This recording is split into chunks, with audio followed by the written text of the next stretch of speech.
Oke, sekarang kita akan bahas jangka sorong. Jadi jangka sorong pasti kalian udah belajar saat SMP, dan ini kita ulas lagi saat SMA. Dan ini jangka sorong bentuknya seperti ini. Lalu cara kerja jangka sorong kita bisa lihat di animasi. Oke, nah animasinya bisa kita lihat seperti ini cara kerja jangka sorong.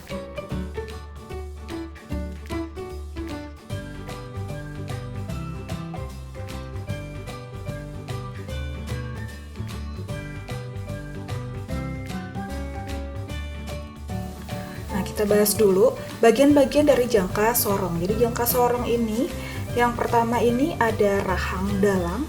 Jadi rahang dalam ini fungsinya apa? Rahang dalam ini fungsinya adalah untuk mengukur diameter dalam botol. Contoh ini saya ada tutup botol, ada botol.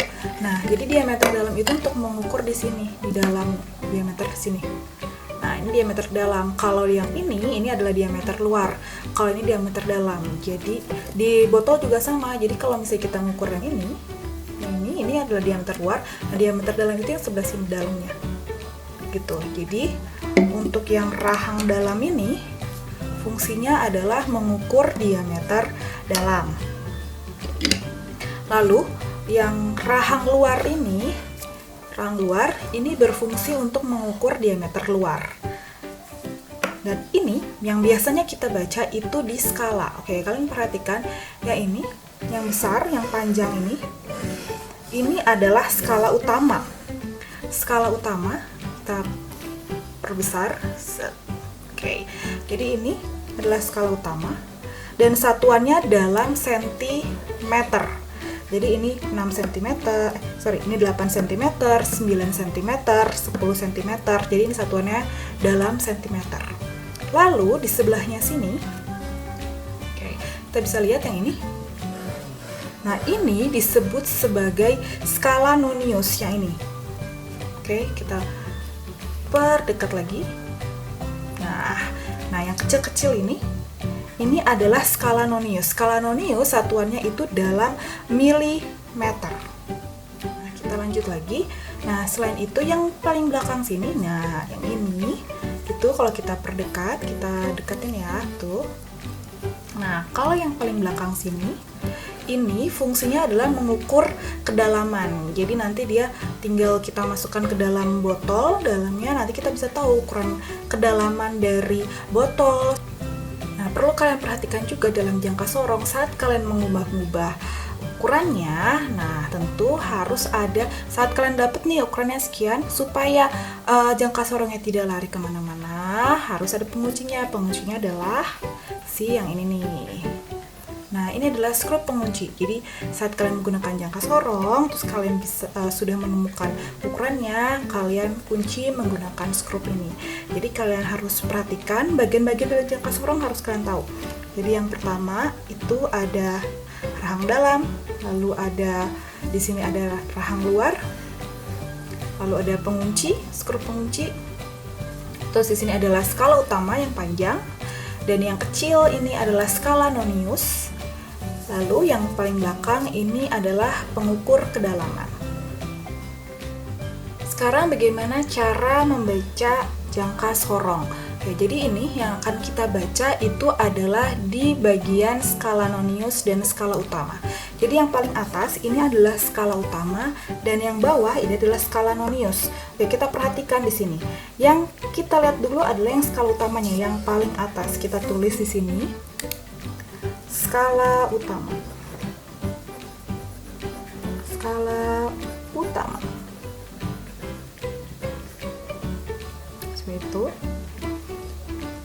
Kita lihat sekarang skala utamanya. Oke, perhatikan. Oke, kita fokus ke skala utamanya dulu. Nah, di sini skala utamanya yang kita lihat adalah yang dia skalanya dekat dengan angka 0 ini. Oke, yang paling dekat dengan angka 0 ini adalah yang ini. Oke, ini ada angka 2, berarti di sini adalah 2,1. Kenapa 2,1? Karena di sini 2,1, lalu berikutnya di sini 2,2, 2,3, 2,4, 2,5, 2,6, 2,7, 2,8, 2,9 dan 3. Gitu ya. Jadi di sini adalah 2,1. 1. Berarti skala utamanya yang paling dekat dengan 0 yang adalah 2,1. Sekarang kita tulis 2,1 di skala utama. Ini skala utama kita tulis 2,1. Ya. Oke, sekarang kita lihat ke skala noniusnya. Oke, skala nonius yang perlu kita perhatikan adalah yang dia berhimpitan dengan skala utama. Maksud berhimpitan apa? Oke, sekarang kita fokus di sini udah saya kasih garis putus-putus. Ya, garis-garis putus-putus ini menyatakan bahwa ada skala nonius yang berhimpitan dengan skala utama. Lihat, ini skala noniusnya, dia segaris lurus dengan skala utama. Berarti ini yang akan kita ambil. Berarti ini 0, ini 1, 2, ini 3. Oke, karena nonius ini dalam satuannya milimeter, oke, berarti di sini di skalanya kita tulis di sini ya, skala nonius. Skala nonius itu adalah, kalau ini dia menggunakan sentimeter, yang ini dia menggunakan milimeter, yang tadinya angkanya 3 jangan ditulis 3 tapi 0,03. Ya, jadi tinggal kita tambah, yaitu 2,13. satuannya adalah sentimeter. Ini hasil 2,13 cm, tapi yang perlu kalian tulis harus dalam bentuk penulisan yang benar, yaitu penulisan pengukuran 2,13. Ini adalah hasil pengukuran plus minus 0,0005 cm. 0,0005 ini adalah ketidakpastian dari alat ukur.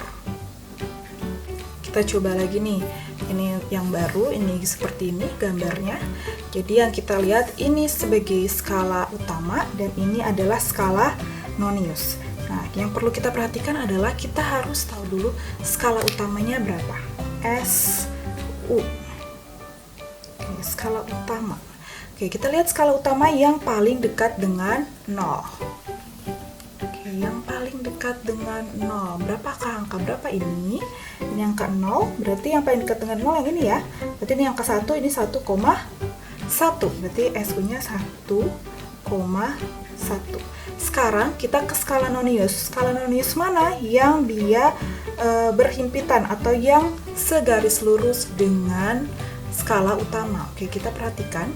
Ini skala nonius yang bawah. Yang paling berhimpitan adalah yang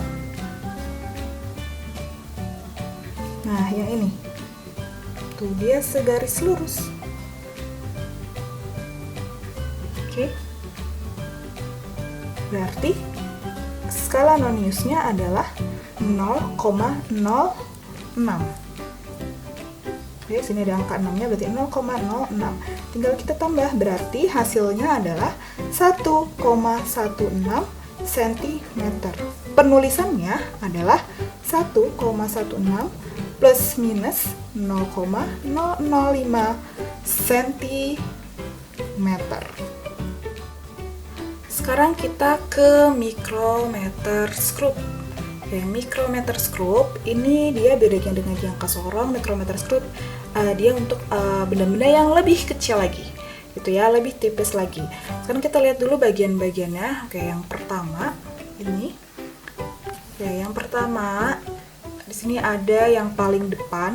Di sini ada yang namanya si rahang geser. Jadi di sini ada 2 rahang. Oke. Ini rahang tetap di sini, jadi dia tidak bergeser, dia diam di sini sebagai tumpuannya. Dan ini adalah rahang geser, jadi dia yang akan bergeser-geser. Kayak animasinya bisa kalian lihat di sini.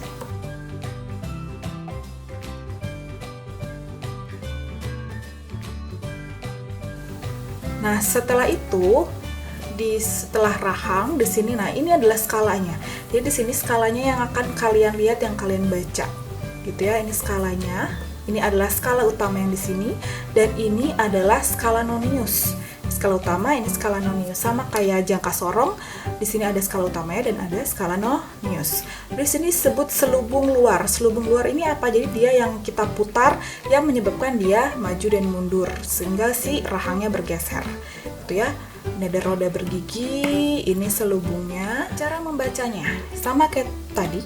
Kita punya skala utama dan ini skala nonius. Jadi kita jumlah ini skala utama dan skala nonius. Dan yang harus kalian perhatikan, kalau misalnya jangka sorong satuannya cm, kalau mikrometer skrup satuannya milimeter. Oke, sekarang kita lihat lagi nih. Pertama kita tulis dulu skala utama. Oke. Skala utamanya kita lihat, cara melihat skala utama untuk mikrometer skrup, jadi adalah yang kita lihat yang segaris dengan ini. Nah, yang paling terakhir ini adalah yang skala utama yang kita baca. Yang paling terakhir ada yang di sini. Nih, paling akhir yang dekat dengan skala nonius. Nah, paling akhir ini berarti ini adalah 3, ini 0, 1. Berarti tengah-tengah 0,5 ya, 0, 0,5, 1, 1,5, 2, 2,5, 3, berarti ini 3,5. Berarti skala utamanya adalah 3,5. Nah, setelah itu kita masuk ke skala nonius. Oke, skala nonius kita perhatikan di sini sama seperti jangka sorong, kita ngambil yang sejajar, yang segaris dengan skala utama. Nah, ini segarisnya skala utama, ini 20, 21, 22, 23, ini berarti 24. Berarti ini 24. Nah, ditulisnya itu adalah 0,2. Tulisnya adalah 0,24. Jadi kalau kita jumlah jadi 3,74, satuannya adalah milimeter. Dan kita penulisannya jadi 3,74 plus minus 0,005, satuannya adalah milimeter.